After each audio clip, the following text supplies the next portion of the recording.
I never thought I would end up here, typing this all out for strangers on the internet. But sometimes life corners you, and the only way out is through words. Maybe writing this will finally purge some of the guilt I've been carrying. Or maybe it'll just confirm what I already know, that I enabled something terrible. And in the process, I lost my marriage, my peace, and the family I tried to build. When I met Claire, I didn't imagine how much baggage came along with her. She was radiant, funny, and made me feel alive again after my own messy divorce. But she also had a teenage son, Tyler. At the time, Tyler was 17, lanky, moody, with that same sullen expression I remembered having myself at that age. He didn't talk much to me at first, and I didn't push. I knew my role wasn't to replace his dad, but to be some kind of steady figure in the background. The first real time Tyler and I connected was almost by accident. I found him one night in the garage, sitting on the hood of his car, smoking, clearly upset. Instead of lecturing him, I just sat down beside him. We didn't talk about school or chores. Instead, he started asking me about my past, how I had handled heartbreak, how I knew when to walk away from relationships, even what my first big mistake with women had been. I was caught off guard, but I answered honestly. I told him about how I had cheated once, a lifetime ago, when I was too young and too stupid to know what loyalty meant, how it had destroyed trust I could never rebuild. He listened quietly. At the time, I thought I was helping him, offering guidance. What I didn't realize was that I was opening a door he'd been dying to step through. It started small. He came home late, smelling of perfume, grinning like a fool. When Claire confronted him, he said he had been hanging out with friends, that I could vouch for him. And I did. I lied. I told her he'd mentioned something to me earlier, even though he hadn't. I thought I was doing him a favor, giving him space to make harmless mistakes. He thanked me later, clapped me on the shoulder like I was his ally, and God help me, I felt proud. But it didn't stop. Soon it became obvious he wasn't just flirting with girls his age.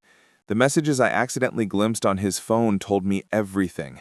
He was chasing women who were older, married, or in long-term relationships. At first, I was horrified.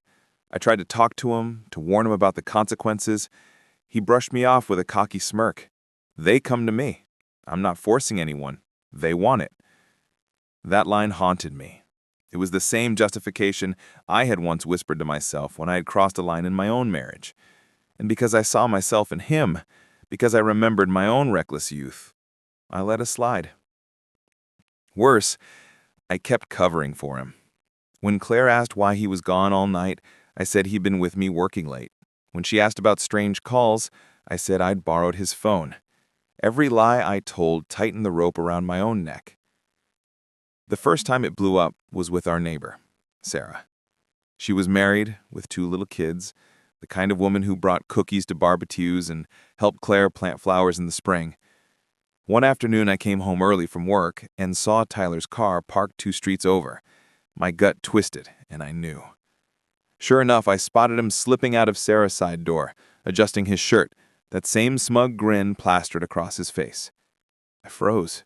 My brain screamed at me to storm over there, to drag him home, to tell Claire everything. But I didn't.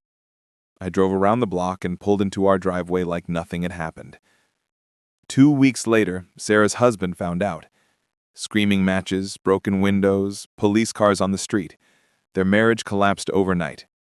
And while everyone whispered about Sarah's mistake, Tyler walked around like a king who'd won some twisted prize.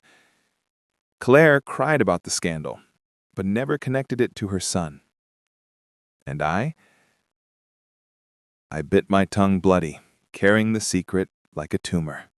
That should have been the end. That should have been my breaking point. But it wasn't. I told myself I was protecting Claire from the truth. I told myself Tyler would grow out of it, that the shame of what happened to Sarah's family would scare him straight. Instead, it emboldened him. He started using me more directly. "Cover for me tonight," he'd say casually, tossing me his keys so I could park his car down the block. "If Mom asks, say we were watching the game." Each time, I nodded. Each time, I betrayed my wife a little more. Then came Jenna, Claire's best friend. That one nearly destroyed me. Jenna had been part of our lives for years, practically family. She and her husband came over for dinners, helped us move furniture, even went on vacations with us. I noticed Tyler's attention on her long before I admitted it to myself. The way he lingered when she bent down.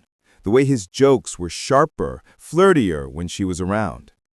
And one night, after Claire had gone to bed, I walked past the living room and saw them. On the couch, too close, whispering, his hand brushing her leg. I didn't say a word. I should have exploded.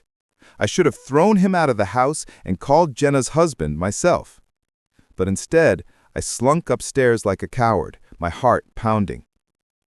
The next morning, I avoided Claire's eyes, terrified she would somehow see the guilt written all over my face.